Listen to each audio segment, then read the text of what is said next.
So the podcast is all Oh, is it? short. Did you hear any of them? Yeah, I listened to them. Yeah. It's just like, what's your secret to a long life?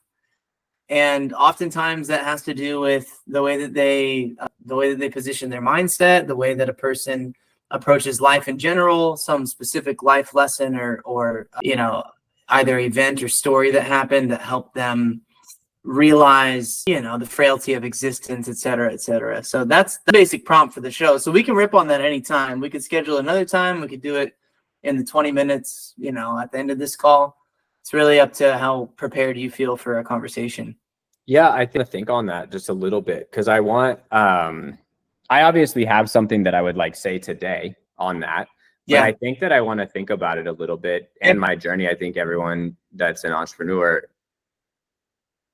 comes like full circle to like you think you want this and like it's not as great as it looks, and like even like from the outside, and I literally was just talking to my parents about this at dinner on Tuesday night. Like you look outside in when an entrepreneur has become successful in whatever they're trying to build, and you're like, wow, that wasn't what I was looking for. I don't think. Jim Carrey says, I wish that everybody could have everything that they ever wanted so that they realize that that's not the answer. Yeah. Common theme. There's a lot of people who lose something, they fail, and then they get right back to basics. They realize like, oh, I need to spend more time with my kids. I need to get healthier. There's a story, we've told it on the podcast before, but there's a man fishing, right, with his family, spending time on the beach, hanging out with his kids.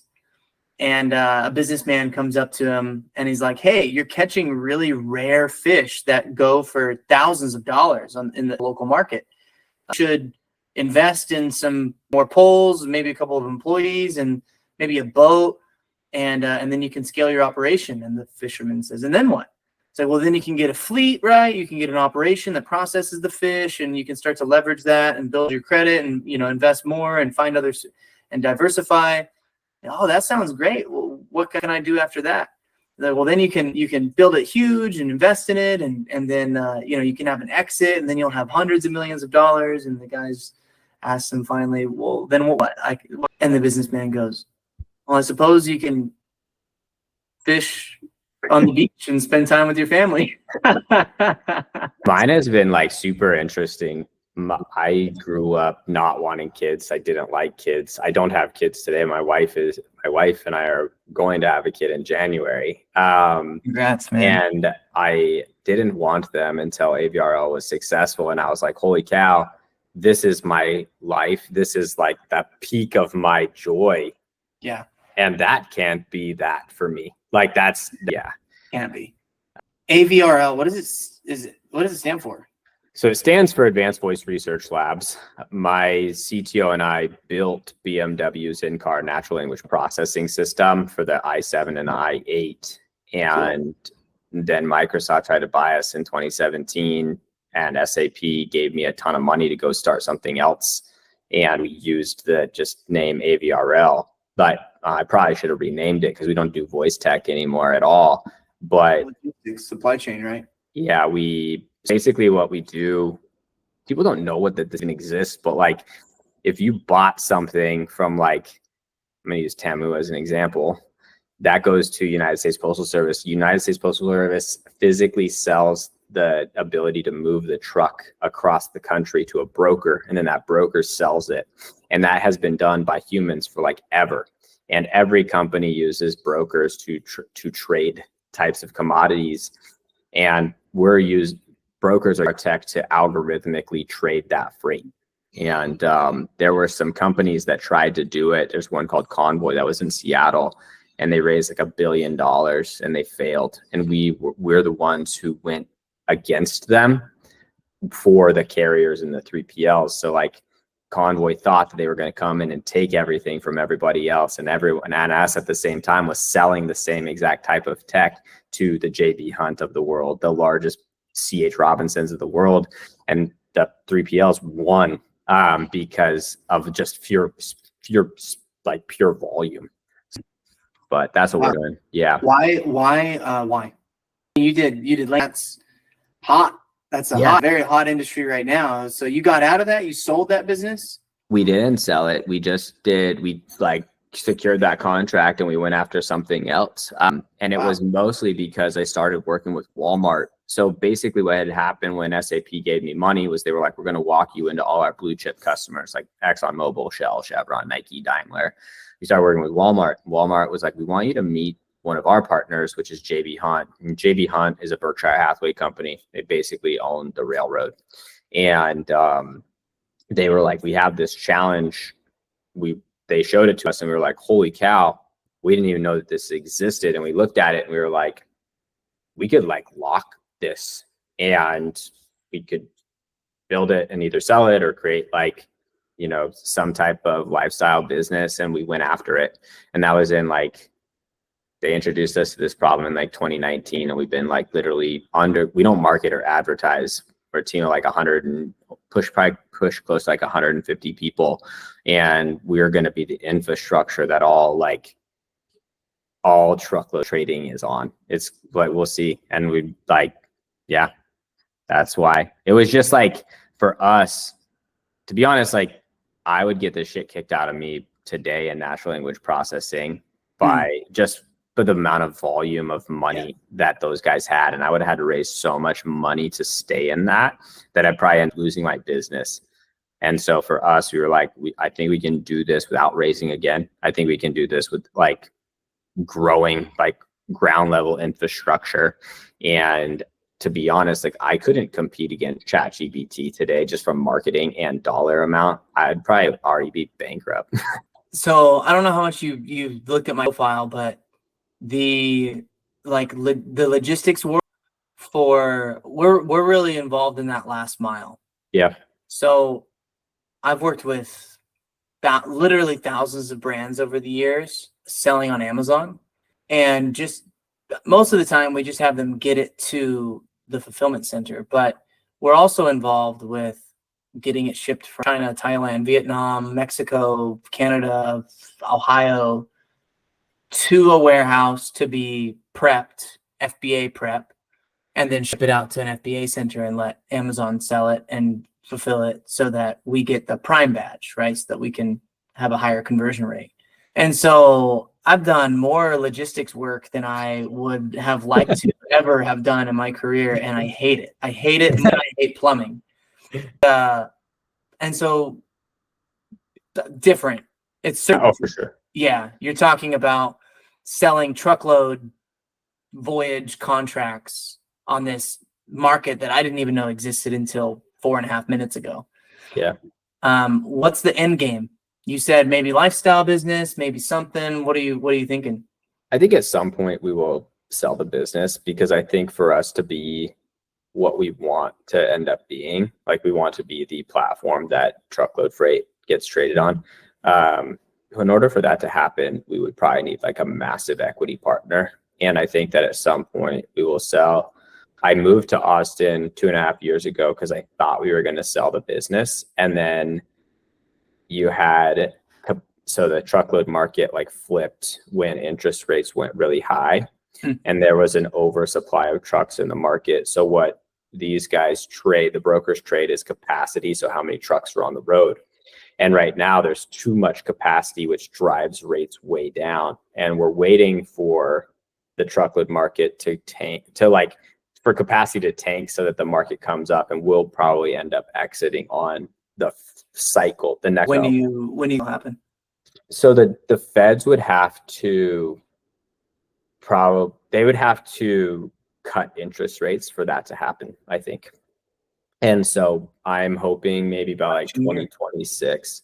I'm thinking by like 2026 we would be out of the business. My CTO and I think. We can fish on the beach. Yeah, which was the whole point. No, that story is funny because everyone like talks about, entrepreneurs like having all this time, and you basically trade the 9 to 5 for 24/7, 365. And there was it was maybe like 3 months ago. I had a partner a company that we're partnering with. They came and we went to a restaurant just up on Lamar. and it was like a Monday night. It was super nice in Austin, and everyone was like having a good time. And I'm just like literally like watching my watch, like waiting for me to leave so that I could go home to go to work. And I like looked around at all the people in Austin, and like everyone was just having a great time, like drinking, eating barbecue, like chilling. And I'm probably like, there's probably people at the restaurant, but I felt at that moment like I'm the only person here that needs to leave like right now. That resonates a lot with me, man. So my first business that I ever did was a nanotechnology startup called Ruby. And Ruby used these sensors that we developed that took advantage of something called lattice structure quantum tunneling inside of these silicone, like stretchy, it was a stretch sensor. But we essentially made skin. We used nickel nanostrands and nickel coated carbon fibers, and we could replicate the elasticity and the pressure sensitivity and stretch sensitivity of skin. So that was our capstone project. I was a mechanical engineer in college.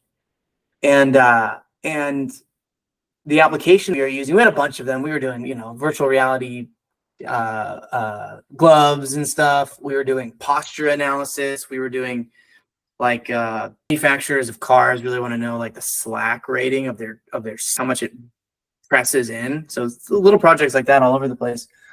We settled on fetal monitoring. So you can measure fetal movement in the third trimester by looking at peripheral deflection on the outside of the pregnant belly. So baby kicks, the thing picks it up. We got it to 96% accuracy, and that wasn't enough. We had $4.3 million from the NSF and the NIH, and had won a bunch of like college competitions because I started the business while I was in college, and it tanked. Closed the business, and I got into Amazon. And so that first experience, so stressful. And my family, I'm not going to blame them, but my mom's a worrier. And so I picked up a little bit of that. So the last really like 5 years, and especially the last 2 years, has been like, that's kind of the point of the podcast is here are these entrepreneurs, a lot of them doctorpreneurs. If you listen to the show, I have a keen focus on like health professionals. And, I've been through, we left the Mormon church, right? And that was a big experience, a lot of stress and weird anxiety. I did ayahuasca, and that just like totally tripped me out for a while. Got deep into Stoicism and listened to Ram Dass and done Hindu meditations. And so all this stuff has finally now helped me get to the point where if I'm sitting in Austin having barbecue and a beer, I can finally sit in Austin and have barbecue and a beer, even though I got 1,000,005 things going on, in the business that I need to address. It'll never go away. The call, the itch to be like, dude, I'm thinking about my Asana tasks. I've got like 50 bazillion of them. But now, like, letting worry go, like that was one of the most important lessons that I ever learned as an entrepreneur is it's just energy to like even spend a single bead of sweat worrying about an issue that comes your way. It's just like lock in and get it done, and get it done kind of whenever you want to or need to, and don't procrastinate, and you'll be all that to say, I've learned the easy way on worrying about the business by kind of like keeping my eyes open and listening and realizing like, oh, the top guys are pretty like, they're like, it'll work out like every time. Oh, we need $100 million contract. Like it'll come. And instead of the alternative, which is like taking years off your life, causing heart damage from stress. So anyways, this is the type of stuff that we're for sure going to talk about when we have an official episode, and we'll dive in. It'll be a lot of fun. I love it. What questions do you have for me? I don't think I have any questions. I think I'm good. I think I just need to think about it a little bit on how I want to respond. That's so, maybe more authentic to me versus a reaction. Journal about it. Yeah. Sit down. What is my secret to a long? How old are you? I'm 36. 36. I'm 31. Right. Sit down and write down, what is my secret to a long life? What does long life mean, right? What was Seneca trying to say when he said, life is long if you know how to use it? and journal about that, and let's rip. Good episode. It'll be fun. I love it. Can you do that for me? Yeah, I definitely will. Cool. I do have something to offer. If you're open to hearing it. Are you open to hearing it? Yeah. Okay, cool. So my business has shifted. I used to do mostly like managing brands for people on Amazon. Now I build passive income businesses using Amazon reselling stores. So we've got 500 customers. We build, LLC, business bank account, multiple websites, and an Amazon Seller Central account. Are you familiar with Seller Central? That's the tool that you use to sell on Amazon. It just allows you to list and price and all that kind of stuff. So if you were a private label and you wanted to launch a new item, like we just closed, we just sold our last unit of a bunch of luxury ice baths that we were selling on Amazon. We sourced them and designed them and branded them and trademark and pictures and content and advertisements and email marketing and all that stuff. Sucks. Private label sucks. It's annoying. You got to be really passionate about whatever it is that you're selling, or completely non-passionate about it in order to be successful. Reselling is amazing because you approach, we've got all these distributors who are selling like Dyson vacuums and Ninja blenders, and we just buy them wholesale and resell them on existing listings on Amazon and split the profit with our customers. So if you know anybody looking for passive income, I have a really cool opportunity that typically beats real estate. It typically beats crypto. It beats vending machines and ATMs. So I can send you a video that breaks down the actual financials of it. Yeah, send it to me. Cool. This has been the Pulse Ox podcast. Please, if you found this episode valuable, give us a like on Spotify and share it with a friend.